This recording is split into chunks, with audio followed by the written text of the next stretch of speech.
Oh baby, it's the return of the Mac this weekend. Conor McGregor versus Max Holloway 2.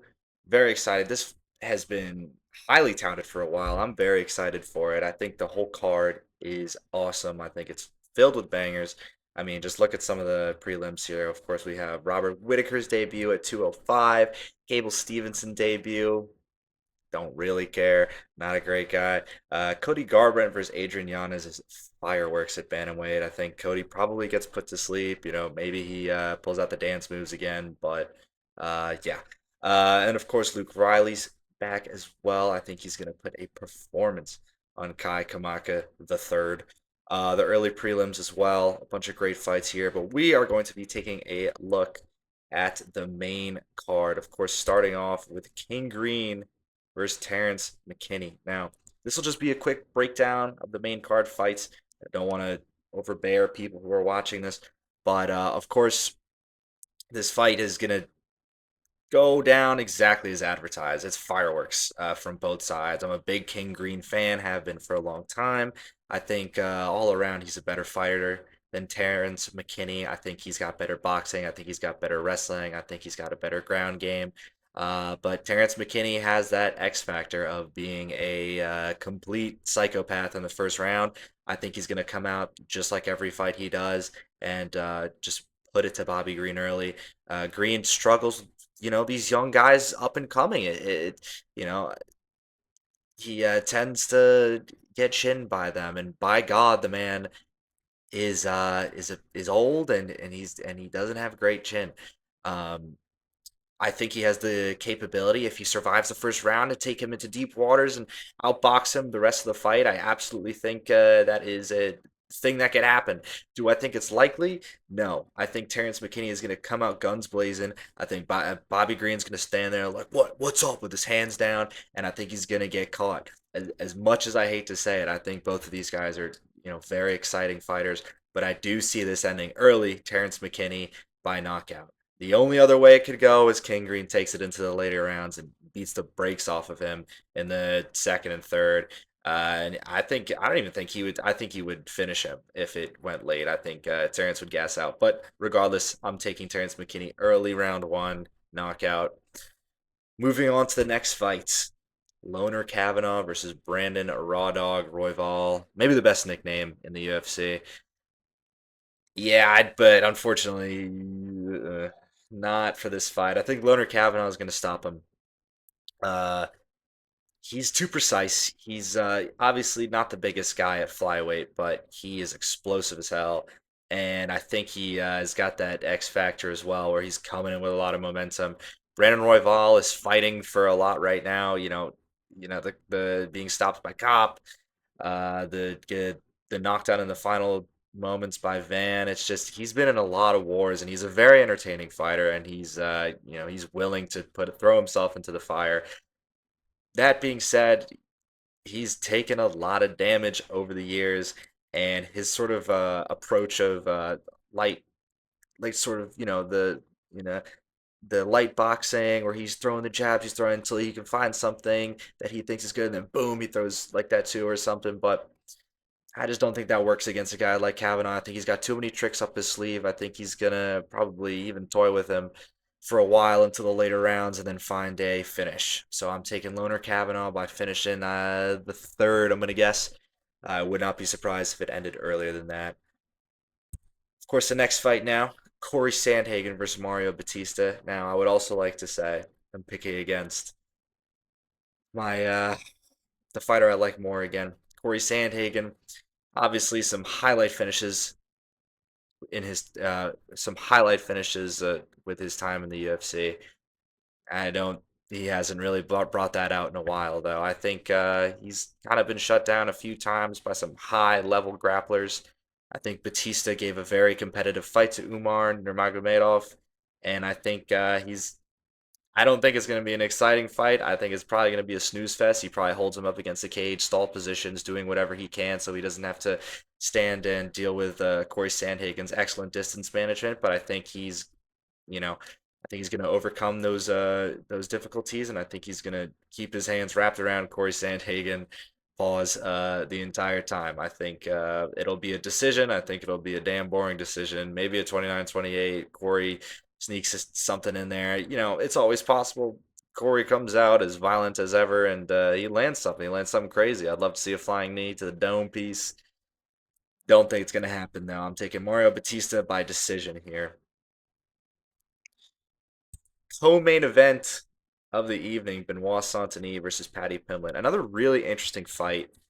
Two guys who I think are going to be, you know, their styles just sort of mesh together in a very weird way. Of course, Benoit Saint-Denis is an aggressive fighter. He has got no quit in him. We saw that in his first fight in the UFC. But the man has taken some damage over the year, and against really good guys on the ground like Moicano, he has struggled immensely. I mean, there was just he just got his face beaten in that fight.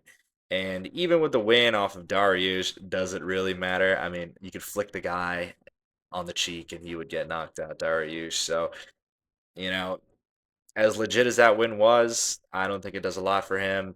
I don't think it gives him a lot of momentum coming into this fight. That being said, he's an incredibly aggressive fighter. He's got a great body kick. He's going to come forward, but I do think that's going to be to his detriment. Paddy Pimblett is excellent on the ground. He's weird. He's said it himself. He's crafty. He's going to find ways to choke you out or submit you, get you in an armbar, whatever.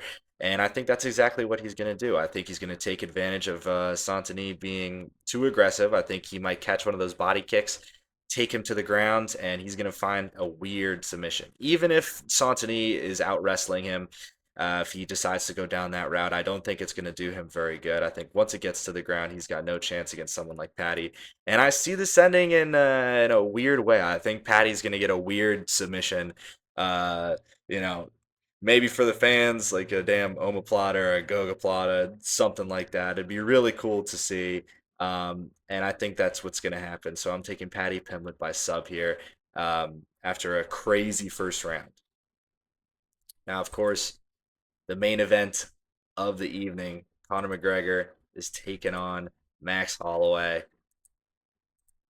What is there to say about this fight? It's a rematch that's been, oh, my thing isn't scrolling, but it's a rematch that's been coming for years now. In the first fight, I would like to preface McGregor pieced up Holloway. It was a dominant decision victory, and he did this by using sort of creative and weird methods of striking where he was finding new angles. He was throwing these crazy kicks. This was obviously in the come up of karate stance McGregor, where it looked like he was a lot more flexible and mobile. The pictures I've seen of him this fight week, they don't look great. I mean, obviously he's 5 years older. I mean, he's been off, battling court cases and drug abuse and all these different things, but it just looks like it sucked the life out of him. What I will say is when it comes around to fight week, the man mental game is second to none. I mean, you could see the intensity in his eyes. It's there. He wants to be there. He wants to fight. My question is, does his body think the same way? Is it going to respond? I don't think so. I think he's done too much damage to his body. I think he's permanently kind of changed himself with the steroids he was using, with the drugs he was using, the partying, the lack of training, the sort of being out of that fighter mentality for so long that I mean, I was hoping best case scenario he'd look like somewhat like he did against Poirier in the second and third fight, and he just doesn't. He looks deflated, and I think it's going to work against him. Now, of course, he still has that power. People are still saying that he hits hard for a 170er. Is it true? I have no idea. But against someone like Max Holloway, who's seen that now, I do not see it going well for him. I think Max has been on a tear recently. Of course, he's gotten finished by people like Topuria, and he did lose his last fight against Oliveira. But someone against McGregor in these sort of high pressure moments where it's just war, like they're coming at each other, you see Holloway really excel. And I think that's what he's going to do. If he doesn't get caught in that first round, and I think the only window for Connor is in that first round, I think he's going to school him. I think he's going to, play the distance management game very well. I don't think Connor's going to try and wrestle him. If he does, I think Holloway will probably correct his mistakes from the Oliveira fight.